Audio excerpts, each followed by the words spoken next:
Aquí no hay nada que me recuerde al lugar donde nací. Aquí había una linda plaza, la Plaza Muranovsky. Recuerdo los árboles y los bancos.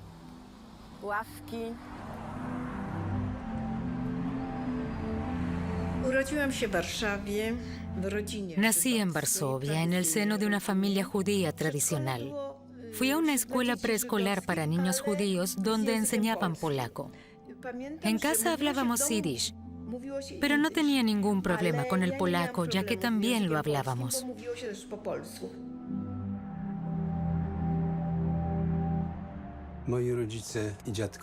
Mis padres vivían en Varsovia, al igual que mis abuelos. Vivíamos en la calle Jelazna 91. Al lado de la puerta había una pequeña tienda que le pertenecía a un judío, nuestro vecino. Él hacía un truco, simulaba coserse los dedos con una aguja. Eso lógicamente nos impresionaba mucho siendo niños. Nos asustábamos. Tenía una hija llamada Lonia. Era amiga de mi hermana. Y teníamos una buena relación como vecinos. Novolipie. Esa era mi calle. A veces puedo verla con más claridad que la Varsovia que me rodea hoy. En mi mente sigue siendo igual. Por la mañana traían pretzels calientes. Se los llamaba bagels. Esos bagels ya no se encuentran hoy en ningún lado. Se podían enrollar. Mis padres vivían en la calle Marshalkovska 49. Era lo que se dice un buen vecindario. Mi niñera me llevaba a la iglesia del Santísimo Salvador. Recuerdo que teníamos que rezar. Algunos niños decían que no conocían las oraciones. Yo las conocía porque mi niñera me las enseñó. Para mí la guerra comenzó en el Parque Jordan de la calle Bagatela. Estaba sentada en la arena y vino mi madre diciendo, hay guerra y ¿qué vamos a hacer?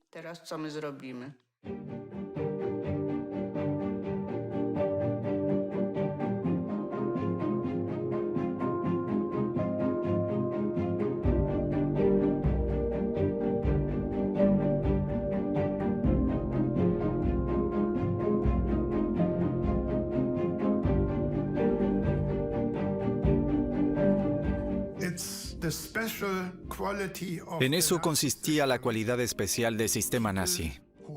Las personas que tenían la energía para desarrollar algo tenían el poder de hacerlo.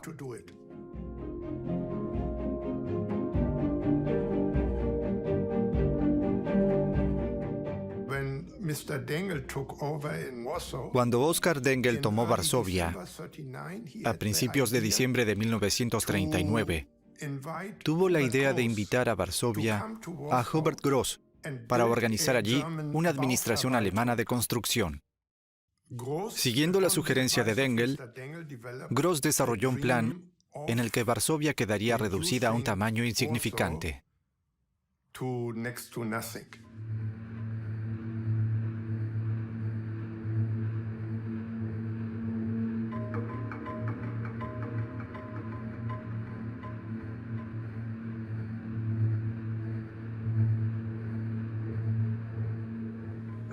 En la pantalla se puede ver una visualización de uno de mis proyectos. Se basa en planos fascistas para la construcción de la nueva ciudad alemana de Varsovia. Esta es una reconstrucción virtual. Se puede observar el centro de una ciudad relativamente pequeña. Los accesos deben estar protegidos por torres en todos los lados. Estos son los principales edificios de la nueva ciudad alemana de Varsovia. Del lado de Praga, habían planeado ubicar un distrito para polacos, que poco a poco debían ser erradicados. En la nueva ciudad alemana de Varsovia, solo podían vivir alemanes. La población judía no debería vivir allí. Con respecto a Varsovia, el Führer decidió que la reconstrucción de esta ciudad como una gran metrópoli polaca estaba completamente fuera de discusión. El Führer deseaba que Varsovia quedara reducida al nivel de una ciudad provincial, de acuerdo a los planes para el desarrollo del área gubernamental general. Así consta en el diario del gobernador general Hans Frank.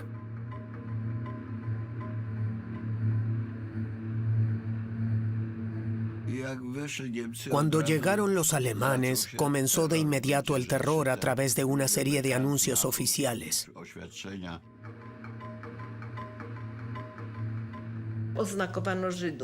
Todos los judíos fueron obligados a usar brazaletes con la estrella de David.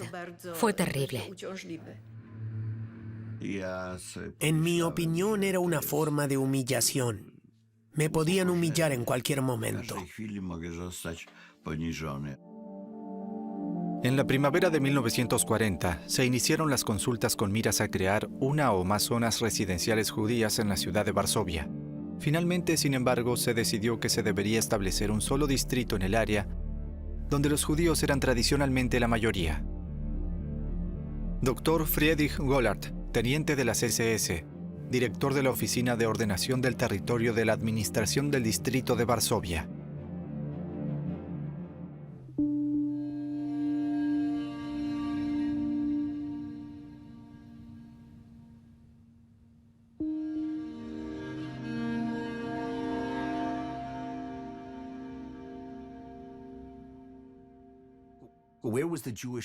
¿Cuál era el barrio judío de Varsovia?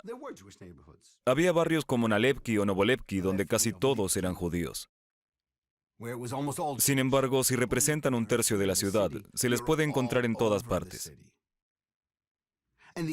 Interactuar con no judíos era algo común. Eso se paralizó con la construcción del muro alrededor del gueto de Varsovia. Atravesó el corazón de la ciudad, separando a los judíos de los no judíos como nunca antes. El muro no surgió de repente. La construcción comenzó en abril de 1940. Eran secciones de muro o barrera de alambre de púas. Aparecieron en diferentes lugares.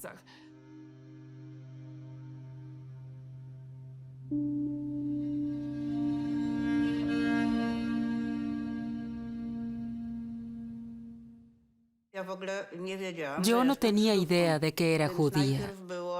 Así que primero pregunté, ¿por qué tenemos que mudarnos? Y después, ¿qué significa que sea judía? ¿Y por qué tenemos que abandonar nuestra casa?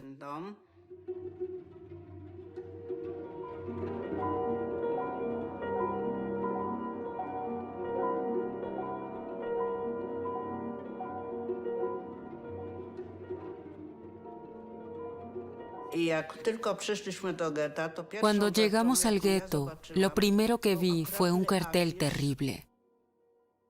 No quería ser como esos judíos del cartel. Estaba desesperada porque me veía obligada a vivir allí. Pensaba que todos los judíos tenían que verse así. Y me sentí tan terriblemente humillada por todo esto que le dije a mi madre que no quería ser judía.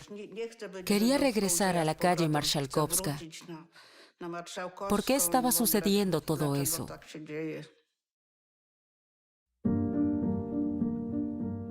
Anuncio. De acuerdo con la orden del jefe del distrito, con efecto inmediato se crearán zonas residenciales judías cerradas en el área del distrito de Varsovia, con el objetivo de evitar el riesgo de epidemias. En la ciudad de Varsovia, la zona residencial judía está delimitada de la siguiente manera. Las calles delimitadas no pertenecen a la zona residencial judía en ninguno de sus lados. De Shelna a Królewska y Szwota. De Szwota a Shelna y Szelasna. De Svarda a Szelasna y Srebrena. De Srebrena a Svarda y Midjana. De Midjana a Srebrena y a la Plaza Kazimierz.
Ya vivíamos en el territorio que ahora formaba el gueto, ya que la plaza Muranovsky estaba dentro de esa área.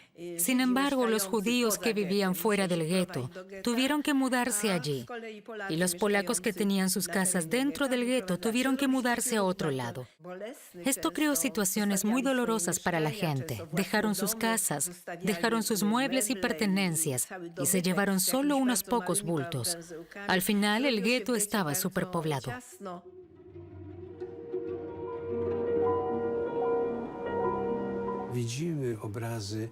Conocemos las imágenes de la expulsión de la comunidad judía.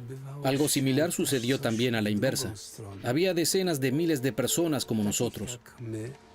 Recuerdo ir montado en un carro lleno de nuestras pertenencias.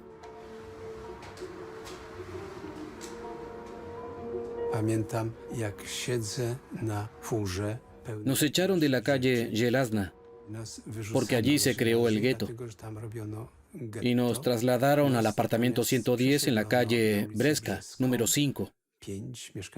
Era una ruina. Las medidas de reasentamiento incluyeron alrededor de 700 alemanes, 113.000 polacos y 138.000 judíos. El distrito reservado a los judíos de Varsovia es un distrito cerrado. El área está aislada del exterior por muros, vallas y ese tipo de cosas. El desplazamiento de personas y mercancías solo está permitido con un permiso especial.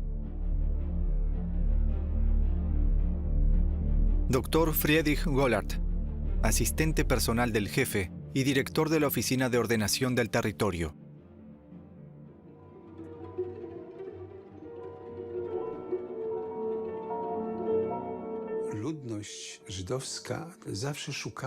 La población judía buscaba contactos fuera del muro del gueto para conseguir alimentos. Al principio, Lonia venía a nuestra casa en la calle Breska, aunque no estábamos bien en ese momento. Éramos 3 hermanos, mi madre y mi padre.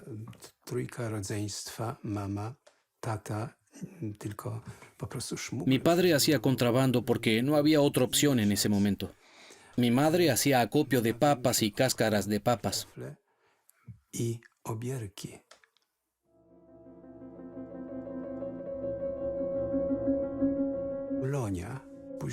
Después Lonia no volvió más. Naturalmente no sabíamos por qué.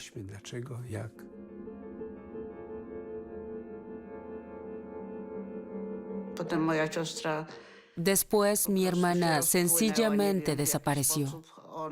No conozco las circunstancias. Ella y mi padre sencillamente dejaron de existir. No recuerdo ninguna despedida. Tal vez mi memoria lo reprimió, porque era demasiado horrible.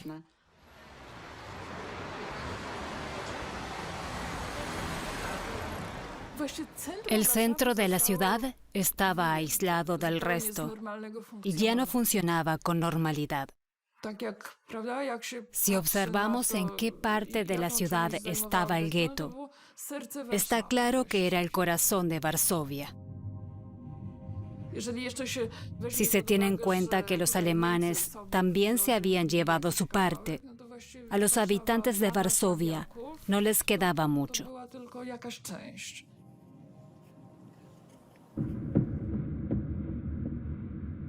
La zona residencial alemana fue creada para proteger a la población alemana a petición suya. La policía no puede garantizar a los alemanes que viven fuera de esta zona el mismo nivel de seguridad personal que se ofrece a los residentes de este barrio.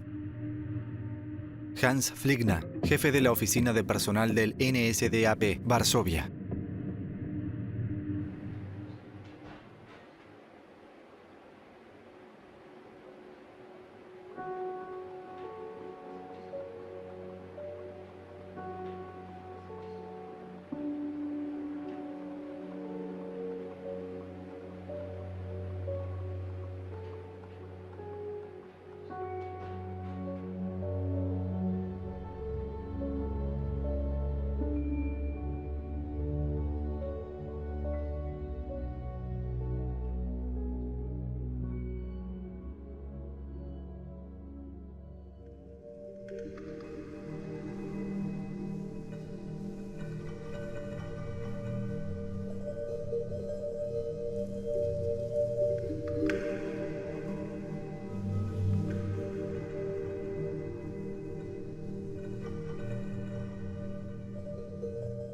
Día y noche, en tren, en carros y autobuses, llegan judíos desde ciudades y pueblos polacos.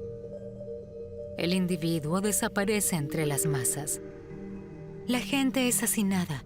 No se pueden distinguir los rostros de cada persona.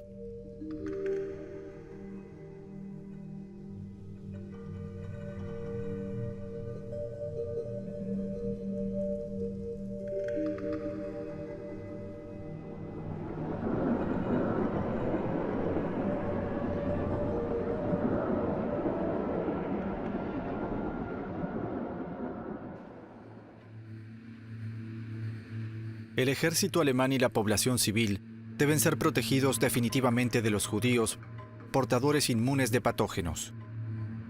La separación de los judíos del resto de la población, tanto polaca como de etnia alemana, es un imperativo moral y político.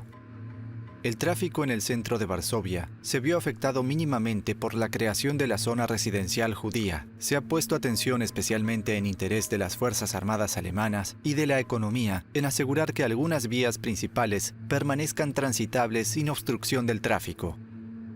Valdemar Schun, jefe de regimiento de las SS, director del Departamento de Reabastecimiento en el Distrito Administrativo de Varsovia.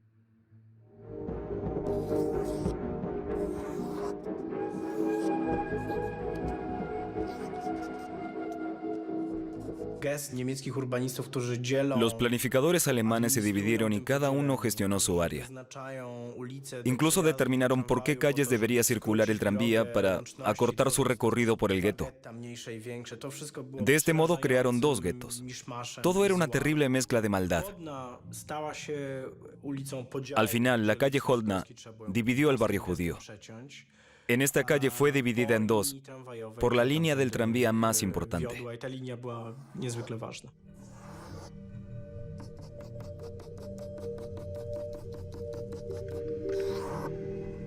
El gueto se dividió en 2 áreas, un gueto pequeño y otro grande. Para que los judíos pudiesen moverse de un lado a otro entre las 2 zonas, era necesario detener el flujo del tráfico a ciertos intervalos. Como esto era un inconveniente para los alemanes, a los judíos se les ordenó cruzar la calle lo menos posible.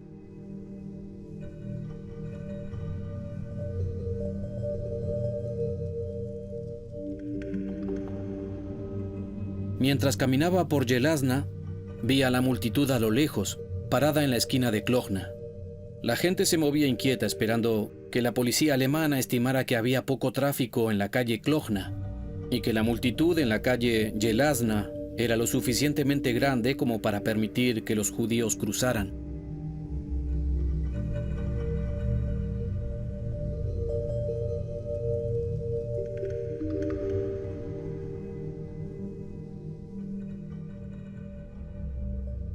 Cuando finalmente llegaba el momento, se separaba la barrera de policías y la multitud impaciente avanzaba en ambas direcciones. La gente sentía pánico e intentaba mantenerse alejada de los peligrosos alemanes y desaparecer rápidamente en las profundidades de los guetos.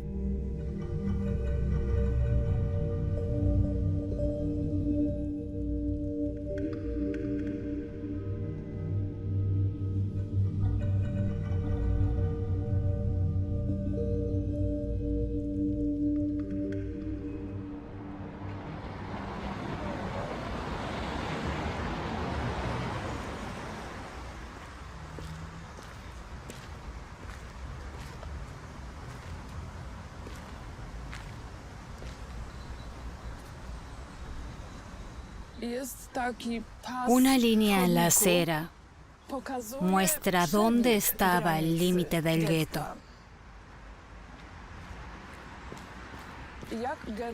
No era una isla rodeada de tierras desconocidas, sino que estaba incrustada en la ciudad. Un clavo en cada placa indica dónde se encuentra uno. La parte del centro de la ciudad que ha sido arrancada se eleva.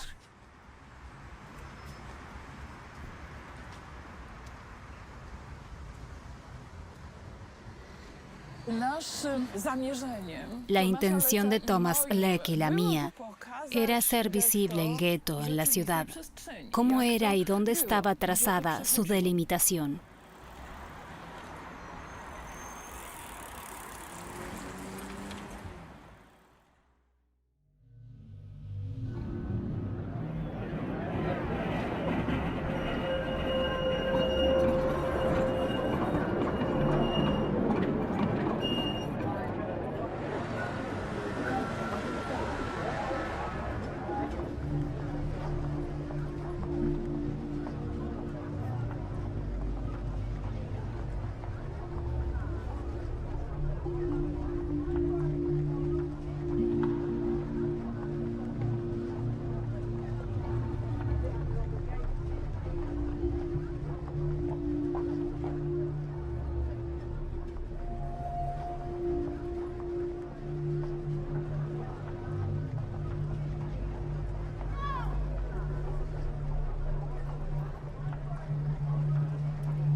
Un judío que no tenía mucho dinero o no tenía un amigo polaco no tenía ninguna posibilidad. No había nada que pudiese hacer. Su única preocupación era encontrar algo para comer al día siguiente y cuidar de sus hijos. Yo era uno de los que no tenían nada. Aproximadamente el 80% de los alimentos en el gueto provenían de contrabandistas, no de los proveedores oficiales autorizados por los alemanes. Si alguien tenía dinero, podía introducir mercancías en el gueto. Una vez fui testigo de cómo un tranvía circulaba por la Plaza Muranovsky y cuando giraba arrojaba objetos. No podía detenerse en el gueto. De esta forma se seguía comerciando.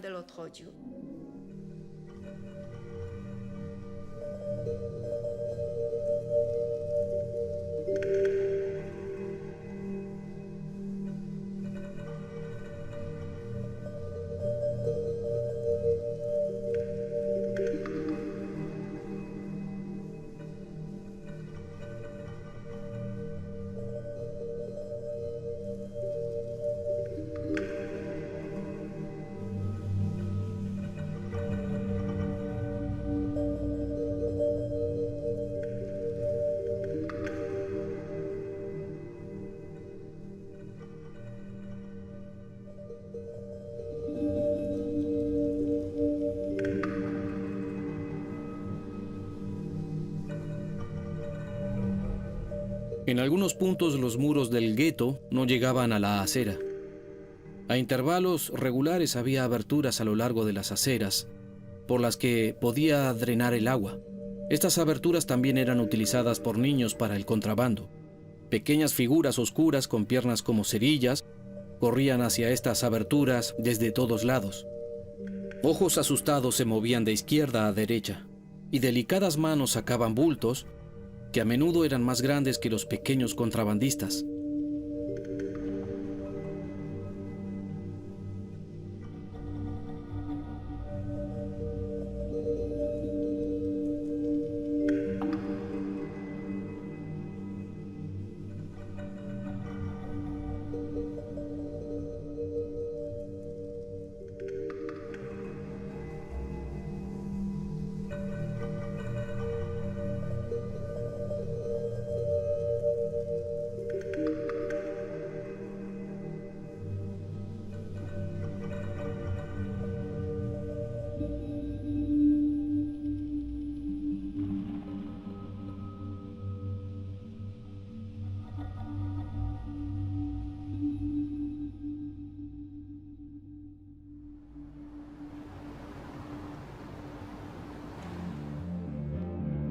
Anuncio.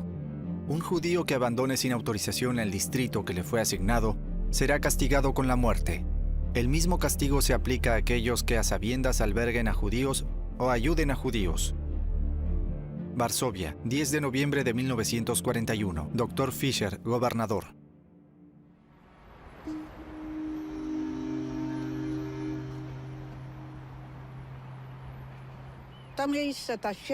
La calle Siena es muy importante para mí. Le tenía miedo a esta calle. Y hasta el día de hoy no he superado este miedo. Nunca he caminado por esta calle sin miedo. Detrás de este muro, mi familia y yo pasamos más de 2 años en el gueto. Cuando regresé aquí por primera vez, comencé a buscar como poseída el agujero por el que mi madre y yo habíamos escapado. Me quedé allí pensando en el pasado y tratando de descubrir dónde podría estar ese agujero. Sin embargo, probablemente el agujero estaba en otro lugar, más atrás.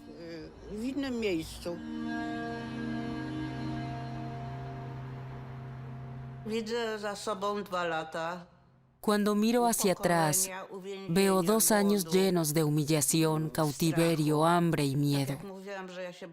Como ya he dicho, le tengo miedo a la calle Siena. Todavía espero ver allí algo terrible o acordarme de algo terrible.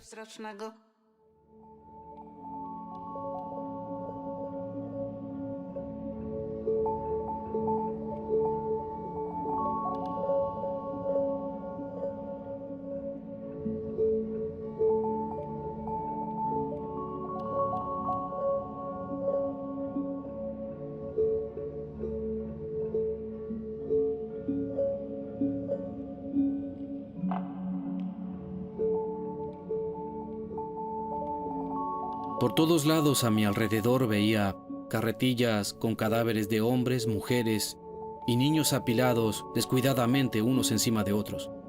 Percibía un olor extraño, ligeramente dulce y nauseabundo, que nunca antes había olido.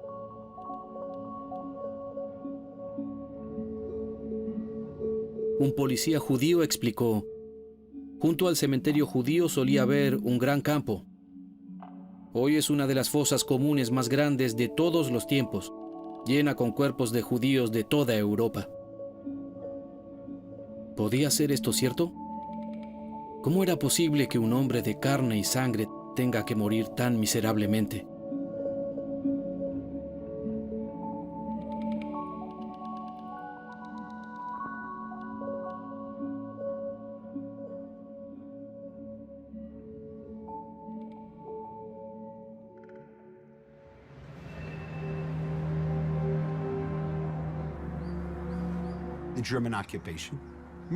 Los ocupantes alemanes asesinaron aquí al 90% de los judíos. Es desgarrador. Si además uno se imagina que el muro no solo atravesaba el corazón de la ciudad, sino que del otro lado aguardaba también el hambre, la enfermedad y muy poco después, la deportación a su muerte.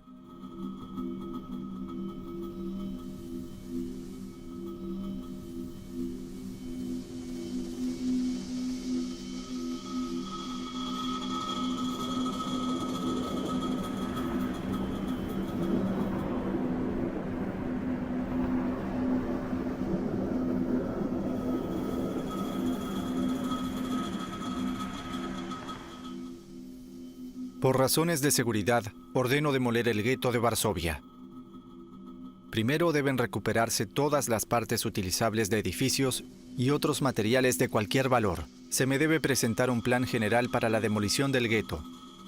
De cualquier forma, tenemos que asegurarnos de que el espacio ocupado anteriormente por 500.000 infrahumanos y de ninguna manera utilizable para alemanes desaparezca por completo.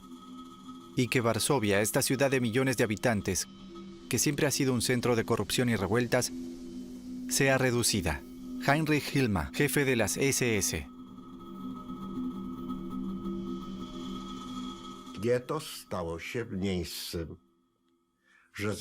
Al mismo tiempo que un grupo de resistencia organizado se preparaba para luchar, los judíos desaparecían en el gueto.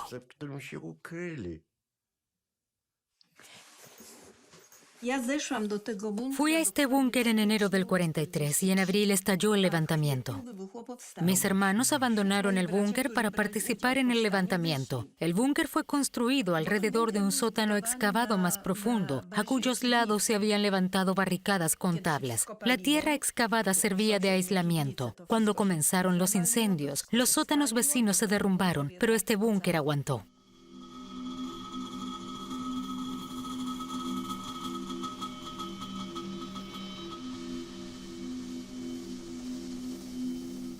Recuerdo 1943. Recuerdo haber visto enormes nubes de humo que se elevaban al norte. Luchas en el gueto. Algo estaba pasando.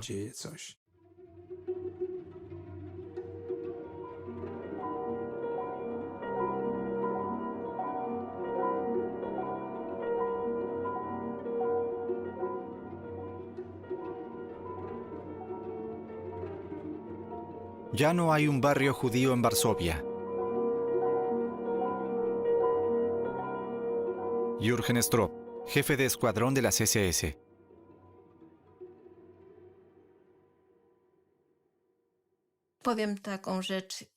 Aún me duele que después de todos estos años nunca haya podido guardar duelo por la pérdida de mi familia.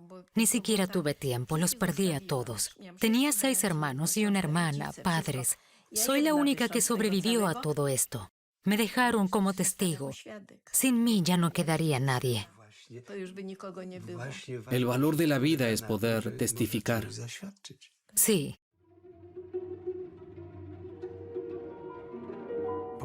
Se estableció el campo de concentración de Varsovia en la calle Egesia para alojar a las personas necesarias para desmantelar el gueto. El gueto no solo fue volado, sino también desmantelado. Fue completamente saqueado. Ese campo era un infierno. Allí murió gente. Sobre las ruinas del gueto, los nazis querían crear un parque para los alemanes. Por eso la demolición. El terreno debía cubrirse con tierra para crear un jardín paradisíaco.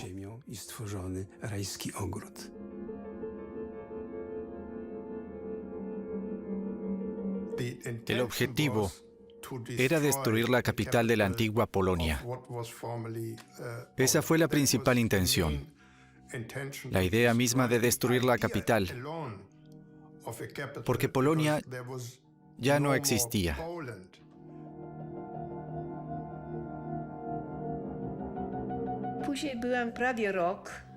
Estuve durante casi un año del lado ario.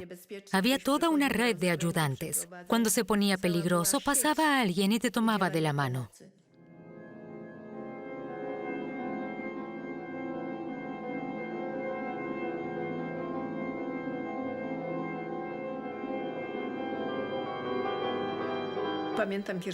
El levantamiento estalló el 1 de agosto de 1944. Viví 2 veces el incendio de Varsovia.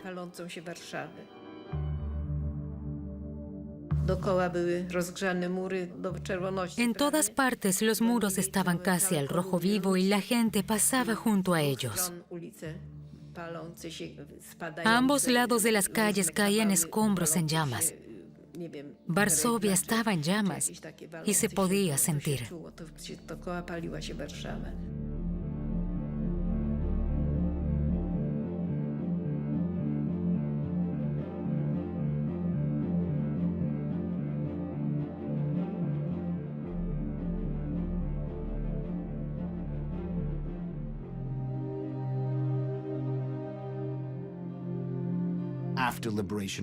Después de la liberación en 1945, realmente no se podía vivir en Varsovia.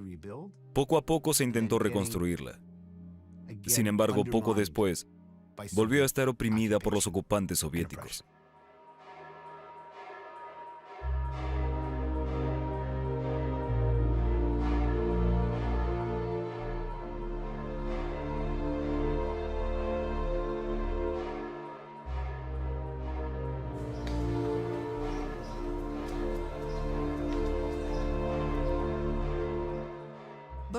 Es difícil imaginar lo que era esto antes de la guerra.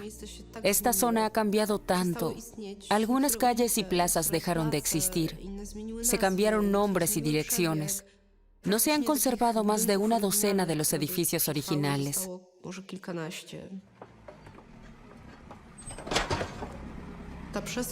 Esta área consta de muchas capas. Debajo del suelo está la segunda capa, que sale a la luz cuando los obreros cavan para tender tuberías y revelan restos del pasado. En 1949, el arquitecto Bogdan Lachart creó una urbanización destinada a ser un monumento.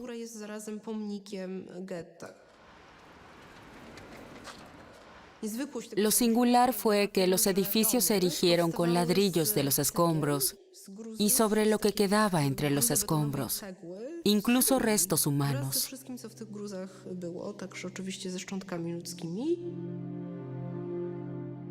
Los edificios se levantan sobre una base de hormigón de escombros. Se elevan desde estas pequeñas colinas de aspecto extraño que en la ciudad de Varsovia, por lo demás plana, llaman de inmediato la atención.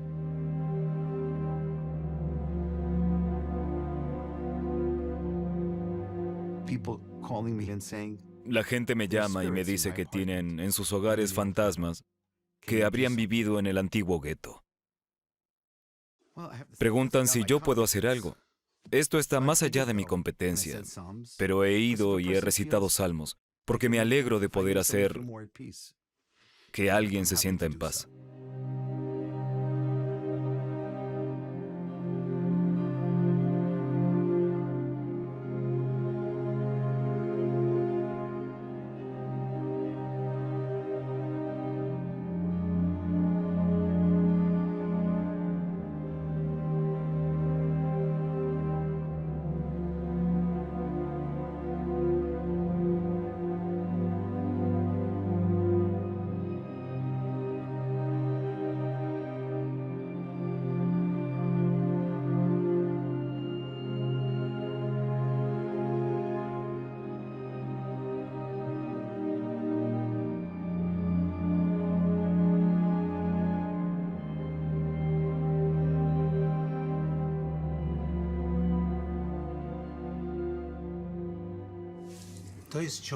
Esta línea muestra por dónde pasaba la calle Muranovska. Aquí en la esquina estaba el edificio donde usted vivía, Sí, en el número 10. En este mapa de la ciudad marqué la ubicación de su antiguo hogar y coloqué la imagen actual sobre ella. estaba en esta calle. En el cruce. Aquí es donde estaba su casa. Ahí es donde nací.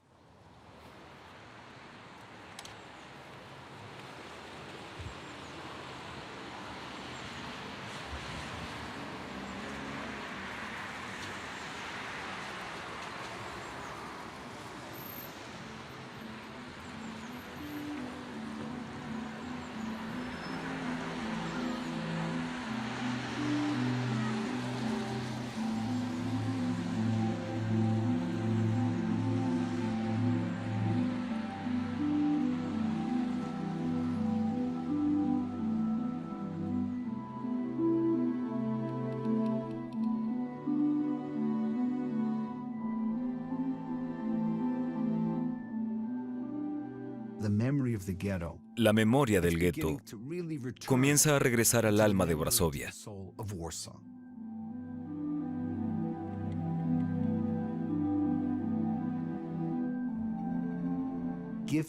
Si se le da a la gente la oportunidad de recordar, ellos la aprovechan.